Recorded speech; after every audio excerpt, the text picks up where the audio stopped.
Hey, it's Sam with Mesa, and this video is to address when to say goodbye to a tenant, when to end a lease.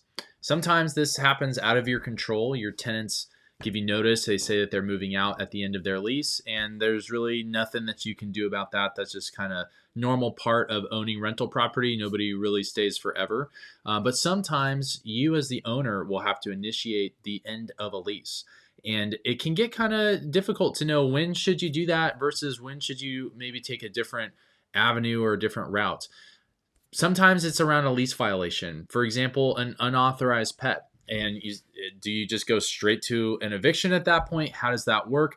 And California law governs what you have to do if there's a lease violation. You have to give a certain amount of notice, you have to give a corrective action, things like that. But it's not always wise, even when there is a blatant lease violation, such as a unauthorized dog, to just kick the tenant out. And if they refuse to get rid of the dog, then take them to court over it.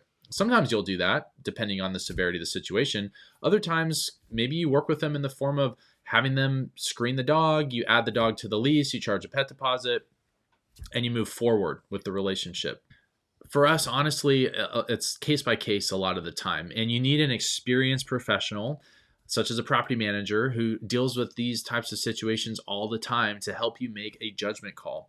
We manage hundreds of homes here at Mesa Properties, and we see issues, I don't know, every single day, multiple of them. And so we have all this cumulative experience on what we've seen go well, what hasn't, mistakes that we've made in maybe being too soft or too aggressive on lease violations and things like that. And so the benefit of having an experienced property manager is when things do go wrong with the lease, with the tenant, there's an experienced advisor who can walk you through that and help you make a great decision on what to do. But it's not always just letter of the law, 3-day notice, get them out because they've got this violation. A lot of times you can work with them or come up with a more creative solution. And finally, I'll talk a little bit about warning signs, canary in the coal mine, things that you should be paying attention to that could be indicative of bigger problems down the road.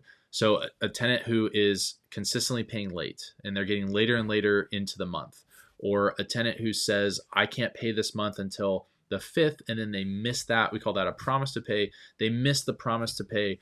And so you kind of like, can I trust you? I don't know. You said you'd have it in. You never updated me when you couldn't pay when you said you would. So there's different things that can be indicative of, okay, this tenant is on a path towards not things getting worse, and you want to get ahead of those types of situations before they do get worse. There's also times where you have a tenant that consistently pays late, but they pay, and the alternative of kicking them out may not make sense. So again, these are all case by case. We do enforce the terms of our lease. We want our tenants performing the way that they have committed to by signing that lease agreement. And so we're gonna enforce it. We're gonna take the necessary actions. But as far as when do you go to the nuclear option, which is ending the lease over something, that's where there needs to be some judgment and some decision making on behalf of a property manager and yourself. The last thing that I will say is that you have to be extremely careful in this area because there are laws that govern what you are allowed to terminate a tenancy for. So all of this is said with a certain grain, take it with a grain of salt, because there are things that will limit your ability to do tenancy terminations on the basis of lease violations. So just make sure you know what those laws are. Don't take anything that I've said as legal advice. That's not what it's meant to be. And again, I hope you found this helpful, and keep watching if you want to see more tips on how to be a great landlord.